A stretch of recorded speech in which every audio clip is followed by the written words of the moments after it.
Have you ever looked at your bank account, seen an extra $100 sitting there, and thought, maybe this is the moment I finally start investing? Not because you're trying to get rich overnight, but because you're tired of watching everyone else talk about building wealth while your money sits still. Then you open social media. One person claims they turned $100 into $10,000 in a month. Another says a tiny crypto coin is about to explode. Someone else swears they've found the next Amazon before the rest of the world catches on. Suddenly, what started as a simple decision becomes confusing. You're not looking for a miracle, you're just trying to make a smart move without losing your hard-earned money. The truth is, $100 is enough to begin investing, but it's also the exact amount many beginners lose chasing shortcuts, hype, and unrealistic promises. And when people lose their first investment, they often lose something even more valuable than the money: confidence. I'm Alex, a financial educator, and on this channel we break down money and investing in a way that's simple, practical, and beginner-friendly. If you're serious about building wealth the smart way, make sure to hit the like button, subscribe to the channel, and let's get started. The biggest mistake new investors make is believing their first $100 has to be invested perfectly. It doesn't. Your first investment isn't about finding a winning stock. It isn't about predicting the next market boom. It's about building a process that you can repeat for years. Because wealth isn't usually created by one brilliant investment decision, it's built through consistent behavior. Think about it this way: two people can invest in exactly the same market. One ends up successful while the other struggles. The difference often comes down to emotions: fear, impatience, greed, and panic cause people to make decisions that hurt their long-term results.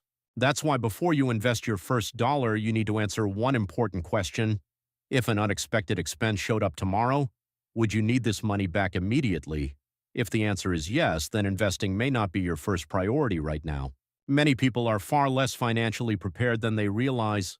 A surprise repair bill, medical expense, or emergency can force someone to sell investments at the worst possible time. That's why I like to think of money in three separate buckets. The first bucket is protection, the second bucket is debt reduction, the third bucket is investing. Let's start with protection. If you don't have any emergency savings yet, your first $100 may be more valuable sitting in a high-yield savings account than in the stock market. I know that doesn't sound exciting, but an emergency fund gives you something incredibly powerful: flexibility. When life throws unexpected expenses your way, you won't be forced to sell investments, borrow money, or rely on credit cards just to survive. Even a small financial cushion can reduce stress and help you make better long-term decisions. The second bucket is debt. If you're carrying high-interest credit card debt, paying it down may provide a better return than investing. Think about it. If your credit card charges 25% interest, eliminating that debt is like earning a guaranteed 25% return on your money. Very few investments can offer that level of certainty. Before focusing on growing wealth, it's important to stop money from leaking out through expensive debt. Now let's assume you have a small emergency fund and no urgent high-interest debt. This is where investing enters the picture, and here's my advice: keep it simple. Many beginners believe they need to pick individual stocks, chase hot trends, or find hidden opportunities. In reality, simplicity often wins.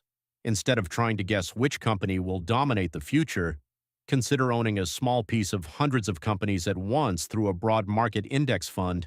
An index fund spreads your money across many businesses, reducing risk while allowing you to participate in overall market growth. You're not trying to beat the market, you're allowing the market to work for you. Getting started is usually easier than people think. First, open a low-cost investment account. Second, choose a diversified index fund. Third, invest your $100. And fourth, automate future contributions. That last step is where the real magic happens. Most people focus too much on the first $100. That matters far more is the next $100 and the one after that. Let's say you invest $25 every week. That may not feel like much, but over time, consistency becomes powerful.